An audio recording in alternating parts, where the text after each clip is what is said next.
بسم الله الرحمن الرحیم. انټرنیشنل ډیز کله چې مونږه وابسته د ټیچینګ ډپارټمنټ سره وي د سټوډنټ سره وي نو په کار شي څه امپورټنت ډیز دي چې دا غي نه مونږ ځان خبر کو او مونږ ته خبر یو ٹھیک ده ځکه چې هغه ورځ کومه په هغه طریقه باندې سلیبریټ کو نو دا غي د سټوډنټس په ذهن باندې یو خاص اثر چې دی نو هغه پریوزي دا غي سره ٹھیک ده او دا غي د امپورټنس چې دی نو هم پته لګي چې را د پلان کې ورځ ولی امپورټنت ده نو انټرنیشنل ډیز باقي اولنې چې کوم دی نو دا موږ سره انټرنیشنل ایجوکیشن ډے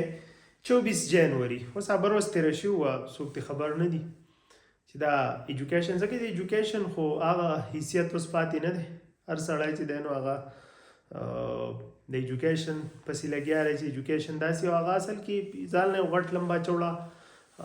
ټاپک دی چې یاره ولې پالیسیانو پکې څومره قصور دی د معاشرې پکې څومره قصور دی د ایجوکیشن چې کوم موږ سره هیسټري ده د هغې پکې څومره دی دا شان فلسافیکل فاونډیشن سوشیولوژیکل سایکولوژیکل دا ټولې خبرې راوځي شي نو بیا ایجوکیشن چې دی نو د هغې هغه قصوروار موږ ته یې راولی شو بهرحال ځانله ټاپک دی خو انټرنیشنل ایجوکیشن ډے چې ده دا په څو ده 24 جنوري اوکې انټرنیشنل لیټریسي ډے انټرنیشنل لیټریسي ډے چې ده دا 8 سپتمبر دی ښه 8 سپتمبر دی اوکې انټرنیشنل ټیچرز ډے دا سره دا 5 اکتوبر دی او انټرنیشنل سټوډنټس ډے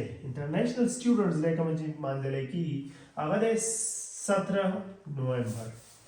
انټرنیشنل ساينس ډے چې نو د ډېر زیات اهمیت دی دا ورځ هم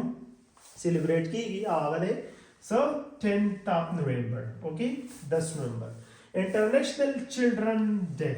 انټرنیشنل سټوډنټ ډے یا چلډرن ډے هغه زم سره 20 نومبر 20 نومبر او انټرنیشنل ډے فار سپیشل پرسن کوم معذور سټوډنټس وي نو هغه سره 3 دسمبر نو دا هغه ډیز دي چې د ټیچینګ سره ریلیټډ دي د ایجوکیشن سره ریلیټډ دي نو دا انټرنیشنل ډیز دي کوم تعلق چې د ایجوکیشن سره دی نو دا اهم مې وګڼل نو تاسو مخې ته مې کېښودل ٹھیک ده اوکې تھینک یو الله حافظ